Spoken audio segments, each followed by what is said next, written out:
একটু ভাবুন তো ব্যাপারটা, বয়স মাত্র ২৩ বছর। একদমই কাঁচা বয়স। হ্যাঁ, আর কয়েক মাস পরেই ফাঁসির মঞ্চে নিয়ে গিয়ে গলায় দড়ি পরানো হবে। চারপাশের পরিবেশ ঘুটঘুটে অন্ধকার, কনকনে ঠান্ডা একটা জেলের সেল। বাপরে, ভাবলেই কেমন যেন গায়ে কাঁটা দিয়ে ওঠে। ঠিক তাই।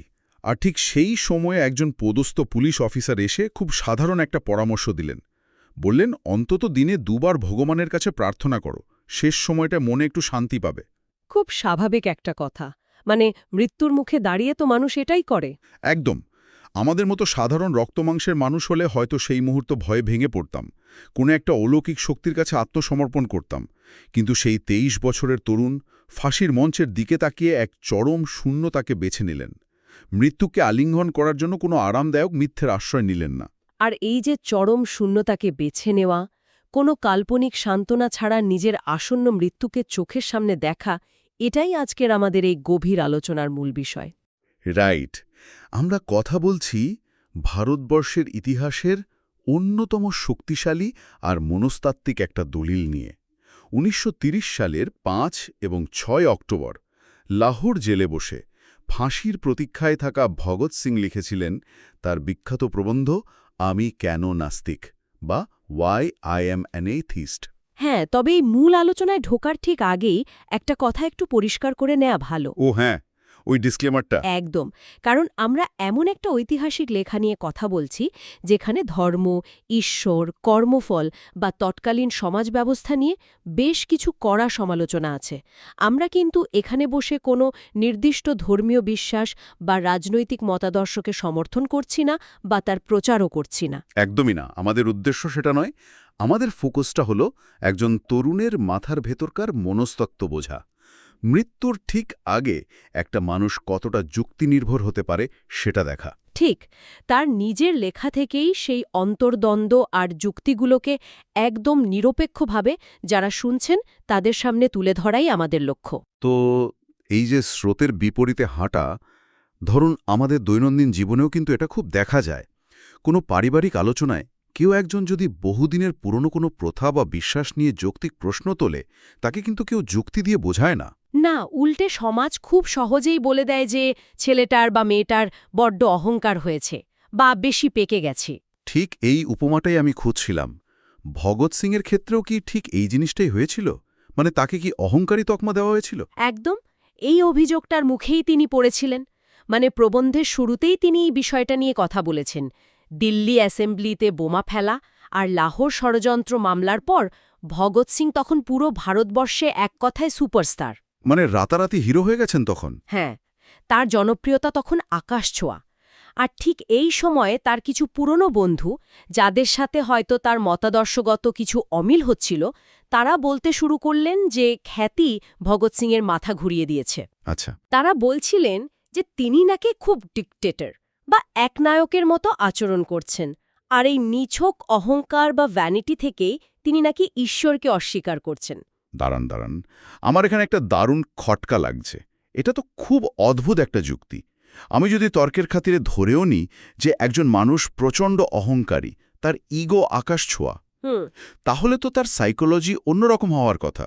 সে তো চাইবে এমন একজন ঈশ্বর থাকুক যে তাকে বিশেষ চোখে দেখে, যে তাকে অন্যদের চেয়ে আলাদা করে আশীর্বাদ করবে, কারণ সে নিজেকে স্পেশাল ভাবে। রাইট। একটা অস্তিত্বহীন অন্ধকার পরিণতি মেনে নেওয়ার মধ্যে অহংকার বা ইগো কিভাবে থাকতে পারে? পয়েন্টটা কিন্তু খুব দারুণ ধরেছেন। আর ভগৎ সিং তার লেখায় ঠিক এই জায়গাটাতেই চরম আঘাত করেছেন। তিনি খুব সততার সাথে স্বীকার করেছেন যে হ্যাঁ, তিনি রক্তমাংসের মানুষ, দলের ভেতর তার নিজের মতদর্শ নিয়ে হয়তো কিছুটা জেদ বা ইগো ছিল। মানুষ মাত্রই সেটা থাকে। একদম। কিন্তু তিনি পাল্টা প্রশ্ন করছেন, অহংকার থেকে কেউ নাস্তিক হয় কিভাবে? একজন চরম অহংকারী মানুষ বড়জোর নিজেকে ঈশ্বরের সমকক্ষ ভাবতে পারে। হ্যাঁ, যেমন ইতিহাসে অনেক অত্যাচারী রাজারা নিজেদের ঈশ্বরের অবতার দাবি করত।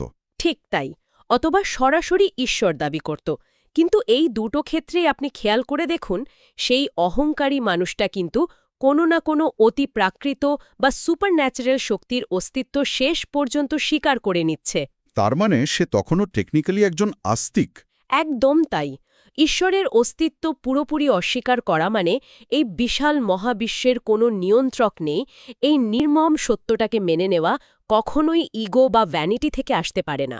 কারণ এখানে তো নিজেকে মহিমান্বিত করার বা স্পেশাল ভাবার কোনো সুযোগই নেই। ঠিক, এখানে আছে শুধু এক চরম শূন্যতা। তাহলে আসল কারণটা কি? যদি অহংকার না হয়, তাহলে একজন ঈশ্বর বিশ্বাসী মানুষ সম্পূর্ণ নাস্তিকে পরিণত হলেন কিভাবে? কারণ ইতিহাসের পাতা ঘাঁটলে দেখা যায় ভগৎ সিং কিন্তু জন্মগতভাবে নাস্তিক ছিলেন না। একদমই না। তার পারিবারিক ব্যাকগ্রাউন্ডটা দেখলে বরং অবাক হতে হয়। তার বাবা কিষাণ সিং ছিলেন কট্টর আর্য সমাজী। একটু থামিয়ে জিজ্ঞেস করি, যারা শুনছেন তাদের জন্য যদি আর্য সমাজ বিষয়টা একটু সংক্ষেপে বলেন। নিশ্চয়ই। আর্য সমাজ হল হিন্দু ধর্মের একটি সংস্কারবাদী আন্দোলন। তারা মূর্তি পূজা না করলেও বেদ, মন্ত্রপাঠ এবং দৈনন্দিন প্রার্থনার উপর ভীষণ জোর দিতেন। ভগৎ সিং যখন ডিএভি কলেজে পড়তেন তখন তিনি রোজ নিয়ম করে দীর্ঘ সময় ধরে প্রার্থনা করতেন। বাপরে, মানে রীতিমতো ধার্মিক একটা পরিবেশ। হ্যাঁ, তিনি গায়ত্রী মন্ত্র জপ করতেন ঘণ্টার পর ঘণ্টা। এমনকি তিনি যখন বিপ্লবী দলে যোগ দিলেন তখনও তিনি আস্তিক ছিলেন। সত্যি বলতে সেই সময়কার বেশিরভাগ বিপ্লবী তো প্রবলভাবে ঈশ্বর বিশ্বাসী ছিলেন, তাই না? তারা তো গীতা হাতে নিয়ে ফাঁসির মঞ্চে উঠতেন। হ্যাঁ, ভগৎ সিং যাদের আদর্শ মানতেন সেই প্রথম সারির নেতাদের দিকে তাকালেই সেটা বোঝা যায়। ধরুন শচীন্দ্রনাথ সান্যাল, যার লেখা বন্দী জীবন বইটি বিপ্লবীদের কাছে একটা সময় বাইবেলের মতো ছিল। হ্যাঁ, খুব বিখ্যাত বই। সেই বইয়ের পাতায় পাতায় ঈশ্বরের বন্দনা। এরপর আসে কাকুরি মামলার কথা। ১৯২৫ সালে ব্রিটিশদের ট্রেন থেকে সরকারি খাজনা লুট করার সেই বিখ্যাত ঘটনা। সেই মামলায় রামপ্রসাদ বিসমেল, রাজেন লাহিড়ীর মতো বিপ্লবীদের ফাঁসি হয়। তারা প্রত্যেকেই জীবনের শেষ দিনগুলো জেলে বসে প্রবল নিষ্ঠার সাথে প্রার্থনায় দাঁড়িয়েছিলেন। ভগৎ সিং তখন নিজেকে একজন রোম্যান্টিক বিপ্লবী হিসেবেই দেখতেন। এই রোম্যান্টিক বিপ্লবী টার্মটা খুব ইন্টারেস্টিং। এর মানে কি? এই যে তারা দেশের স্বাধীনতার জন্য একটা আবেগ বা কল্পনার ঘোরে লড়ছিলেন, যেখানে কঠোর বাস্তবতার চেয়ে ইমোশন বা আত্মত্যাগের মহিমাটা বেশি বড় ছিল। ঠিক ধরেছেন। তাদের কাছে দেশপ্রেমটা ছিল একটা আধ্যাত্মিক সাধনার মতো। কিন্তু ১৯২৬ সালের শেষের দিকে এসে ভগৎ সিংয়ের এই চিন্তাধারা একটা বিশাল ফাটল ধরে। দলের ভেতরে তখন তুমুল মতবিরোধ শুরু হয়েছে। আচ্ছা, কি নিয়ে মতবিরোধ? নানা রকম স্ট্র্যাটেজি আর আদর্শ নিয়ে। বিরোধীদের মোকাবেলা করার জন্য আর নিজের যুক্তিকে পোক্ত করার তাগিদে তিনি পাগলের মতো পড়াশোনা শুরু করলেন।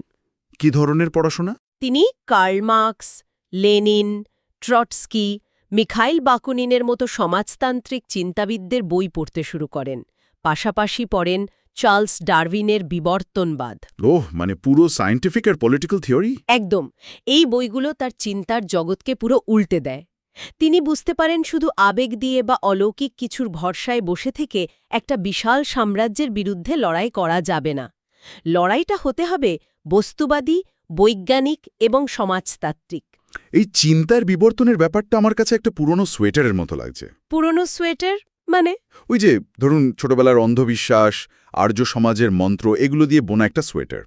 যেই মুহূর্তে তিনি বুঝতে পারলেন যে যুক্তির অভাব আছে, তিনি যেন ঠিক ওই অন্ধবিশ্বাসের সোয়েটারে যুক্তির একটা সুতো ধরে টান দিলেন। হা, দারুণ উপমা। আর সুতো ধরে টান দিতে পুরো কাঠামোটা হুড়মুড় করে খুলে পড়ল।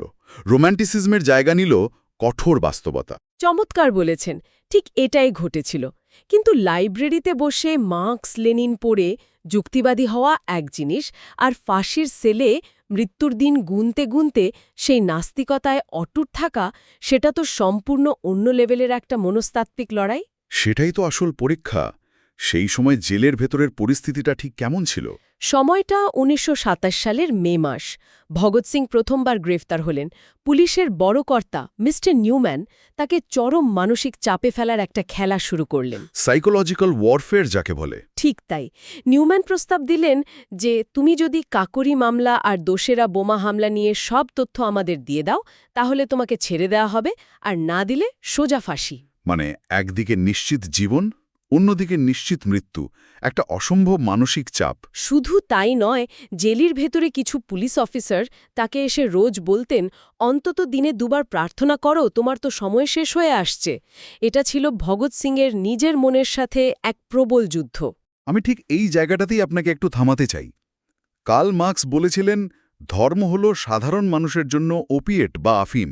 হ্যাঁ, religion is the opiate of the মাসেস। ঠিক। বিপদের সময় যখন দেয়ালে পিঠ ঠেকে যায় তখন মানুষ স্বাভাবিকভাবেই এই আফিমের আশ্রয় খোঁজে, একটা সেফটি নেট খোঁজে। ভগৎ সিং তো রক্তমাংসের মানুষ ছিলেন, তার কি একবারের জন্য মনে হয়নি যে লজিক দিয়ে কি হবে, শেষ সময়টা একটু ঈশ্বরের নাম নিই, হয়তো পরকালে শান্তি পাব? মনে হওয়াটা খুবই স্বাভাবিক ছিল, আর এখানেই তার মানসিক কাঠিন্য বা রেজিলিয়েন্স আমাদের অবাক করে দেয়। তিনি ঘণ্টার পর ঘণ্টা জেলের ওই অন্ধকার সেলে বসে নিজের সাথে নিজে তর্ক করেছেন। তিনি ভেবেছেন, আমি যখন স্বাধীন ছিলাম, যখন আমার জীবন আনন্দে কাটছিল, তখন তো আমি ঈশ্বরকে মানিনি। আজ বিপদে পড়েছি বলে স্রেফ মৃত্যুর ভয়ে যদি আমি প্রার্থনা করি, তাহলে সেটা তো চরম স্বার্থপরতা হবে, সেটা তো কাপুরুষতা। তার মানে নিজের সত্যতা আর যুক্তির কাছে তিনি কোনোভাবেই হার মানতে রাজি ছিলেন না। মৃত্যুকে ভয় পেয়ে মত বদলানোটাকে তিনি আত্মসম্মানের পরিপন্থী মনে করেছিলেন। একদম। তিনি জানতেন তার পরিণতি কি। গলায় দড়ি পরানো হবে, পায়ের নিচ থেকে কাঠের তক্তা সরে যাবে, আর সব শেষ। বাপরে! পুনর্জন্ম নেই, স্বর্গ নেই, কিচ্ছু নেই। তিনি এই আটার অ্যানাইহেলেশন বা চূড়ান্ত শূন্যতাকে কোনোরকম আফিম বা সান্ত্বনা ছাড়াই হাসি মুখে মেনে নিয়েছিলেন। ভাবলে সত্যি গা শিউরে ওঠে। একটা মানুষ কতটা স্বার্থহীন হলে তবেই এমন সিদ্ধান্তে আসতে পারে। আর এই নিঃস্বার্থ আত্মত্যাগের মধ্যে তো অহংকারের কোনো জায়গাই নেই। অহংকার তো থাকে কিছু পাওয়ার আশায়, আর এখানে তো সব হারানোর কথা। ঠিক বলেছেন। আর নিজের এই বিশ্বাসের ভিতটাকে শক্ত করার পর ভগৎ সিং তার যুক্তির আলো ঘোরালেন আমাদের চারপাশের সমাজ ব্যবস্থার দিকে। আচ্ছা, মানে এবার তিনি সমাজকে প্রশ্ন করতে শুরু করলেন। হ্যাঁ, তিনি সোজা প্রশ্ন ছুড়ে দিলেন, যদি সত্যি একজন সর্বশক্তিমান, সর্বজ্ঞ এবং দয়ালু ঈশ্বর থেকে থাকেন, তাহলে তিনি কেন এমন একটা পৃথিবী তৈরি করলেন যা আক্ষরিক অর্থে একটা জীবন্ত নরক? এই প্রশ্নটা বোধহয় পৃথিবীর প্রতিটি চিন্তাশীল মানুষের মনে কখনো না কখনো এসেছে। থিওডিসির খুব বেসিক একটা প্রশ্ন এটা। যদি ঈশ্বর দয়ালু হন, তাহলে এত কষ্ট কেন? ভগৎ সিং এটাকে আরও গভীরে নিয়ে গেলেন।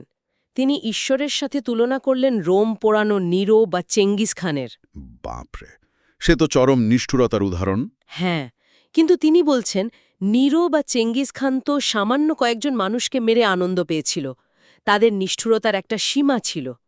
কিন্তু ঈশ্বরের নিষ্ঠুরতা তো প্রতিনিয়ত ঘটে চলেছে। মানে উনি চারপাশের অসাম্য আর শোষণের কথা বলছেন। একদম। চারপাশের বস্তিগুলোতে মানুষের অনাহারে মৃত্যু হচ্ছে, ধনীদের হাতে শ্রমিকরা দিনের পর দিন অকথ্যভাবে শোষিত হচ্ছে। এসব দেখেও যদি ঈশ্বর চুপ থাকেন, তাহলে তিনি দয়ালু হন কিভাবে?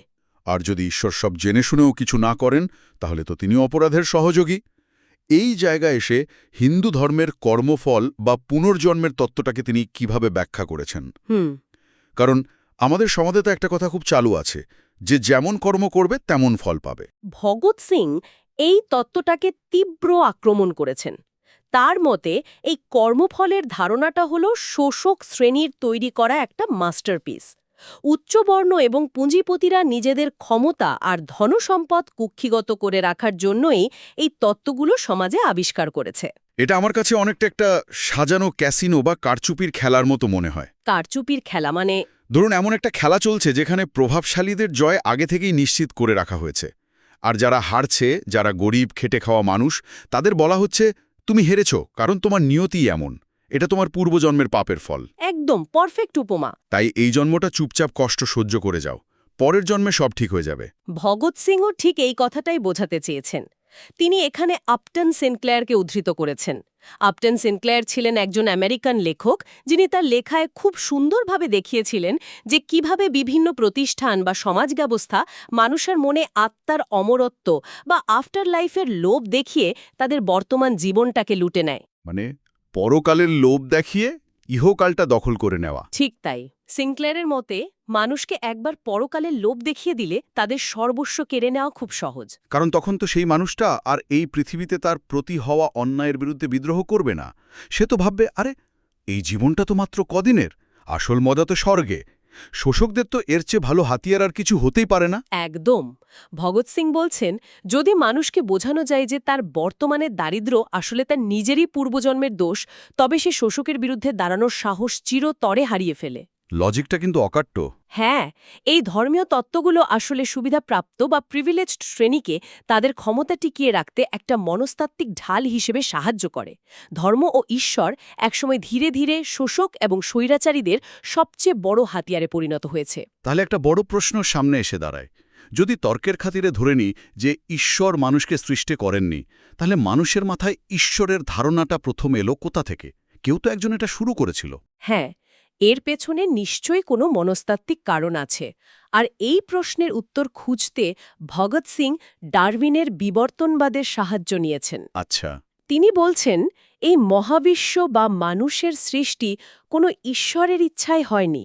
এটা প্রকৃতির সাথে মানুষের দীর্ঘ লড়াই আর বিবর্তনের ফল। আদিম যুগে মানুষ যখন প্রকৃতির ভয়ঙ্কর রূপ দেখত, ঝড়, বৃষ্টি, বন্য পশু, রোগব্যাধি, তখন তো সে নিজেকে খুব অসহায় মনে করত, কারণ বাঁচার কোনো উপায় তার জানা ছিল না। একদম। আর সেই অসহায়ত্ব থেকে নিজেকে সান্ত্বনা দিতে, বিপদের সামনে সাহস জোগাতে মানুষ কল্পনায় ঈশ্বরের সৃষ্টি করেছে। বিপদের দিনে ঈশ্বর একজন কাল্পনিক পিতা, মাতা বা বন্ধুর মতো কাজ করতেন। যে মাথায় হাত রেখে বলবে, ভয় পেও না, আমি আছি। ঠিক, এটা তো আসলে একটা সাইকোলজিক্যাল সাপোর্ট সিস্টেম ছিল, আদিম মানুষের টিকে থাকার একটা মেকানিজম। শুরুতে হয়তো এটা মানুষকে প্রতিকূল পরিবেশে সাহস জুগিয়েছে, কিন্তু পরে কালক্রমে সেই কাল্পনিক আশ্রয়টাই মানুষের চিন্তার স্বাধীনতা কেড়ে নিয়েছে। ভগৎ সিং জোর দিয়ে বলেছেন, মানুষের প্রকৃত মুক্তির জন্য ঈশ্বরের এই ধারণার বিরুদ্ধে লড়াই করাটা এখন সবচেয়ে বেশি জরুরি। ঠিক যেমন মানুষ একদিন মূর্তি পূজার বিরুদ্ধে বিদ্রোহ করেছিল। অর্থাৎ কাল্পনিক সান্ত্বনা থেকে বেরিয়ে আসতে হবে, চরম বাস্তবটাকে মেনে নিতে হবে। হ্যাঁ, পুরো বিষয়টার যদি একটা উপসংহার টানি, তাহলে বলতে হয় ভগৎ সিংয়ের কাছে নাস্তিকতা কোনো ফ্যাশন বা নেতিবাচক ধারণা ছিল না। তার কাছে এটা ছিল নিজের পায়ে দাঁড়ানোর চরম সাহসিকতা। দারুণ একটা পয়েন্ট। তিনি বুঝতে পেরেছিলেন, শুধু ব্রিটিশদের দাসত্ব থেকে মুক্তি পেলেই হবে না। মানুষের মনের ভেতরে যে হাজার বছরের পুরনো ভয়, সেই মনস্তাত্ত্বিক ভয় থেকে মুক্তি পেলেই মানুষ সত্যিকারে স্বাধীন হতে পারবে। আমাদের আজকের এই গভীর আলোচনা থেকে এটা অত্যন্ত স্পষ্ট যে আমি কেন নাস্তিক প্রবন্ধটি কেবল একটি ঐতিহাসিক দলিল বা রাজনৈতিক ম্যানিফেস্টো নয়, এটি মানুষের চিন্তাশক্তি, অন্ধবিশ্বাসের বিরুদ্ধে বিদ্রোহ এবং কোনো রকম মায়াবী সান্ত্বনা ছাড়াই কঠোর বাস্তবকে চোখের সামনে দেখার এক অসামান্য পাঠ। একদমই তাই। যাওয়ার আগে যারা শুনছেন তাদের জন্য একটা গভীর চিন্তার বিষয় রেখে যেতে চাই। ভগৎ সিং বিশ্বাস করতেন যে মৃত্যুকে বিনা সান্ত্বনায় মেনে নেওয়ার এই যে আদিম সাহস, এটাই মানুষকে মানবতার জন্য নিঃস্বার্থভাবে লড়াই করার শক্তি দেয়। খুব সত্যি কথা। আর আজকের দিনে দাঁড়িয়ে একটু ভেবে দেখুন তো, আমরা কি প্রতিনিয়ত মানসিকভাবে নিরাপদ থাকার চেষ্টা করছি না? আমরা কি সবসময় একটা কমফোর্ট জোন বা আরামদায়ক বিশ্বাসের আশ্রয় খুঁজছি না? সবাই তো আসলে সেটাই খোঁজে। আর এই মানসিক নিরাপত্তা খুঁজতে গিয়ে সমাজ পরিবর্তনের জন্য যে আদিম এবং অকৃত্রিম সাহসটা দরকার, আমরা কি একটু একটু করে সেটাই হারিয়ে ফেলছি? বিষয়টা নিয়ে ভেবে দেখবেন। খুব গভীর একটা প্রশ্ন। চিন্তার জগতে এই ধরনের আলোড়ন তৈরি করাটাই তো আমাদের লক্ষ্য। একদম। আমাদের এই চ্যানেলটিকে সাবস্ক্রাইব করতে ভুলবেন না। প্রতিদিনের এই চরম বিশৃঙ্খল পৃথিবীতে আমরা আপনাদের জন্য এমন একটি স্বস্তিদায়ক এবং চিন্তাশীল জায়গা তৈরি করছি যেখানে যুক্তির চর্চা হয়। বলতে পারেন, a comforting space away from everyday chaos. আমরা নিয়মিত বড় ভিডিওর পাশাপাশি প্রতিদিন শর্টস পোস্ট করি। যুক্ত থাকুন আমাদের সাথে।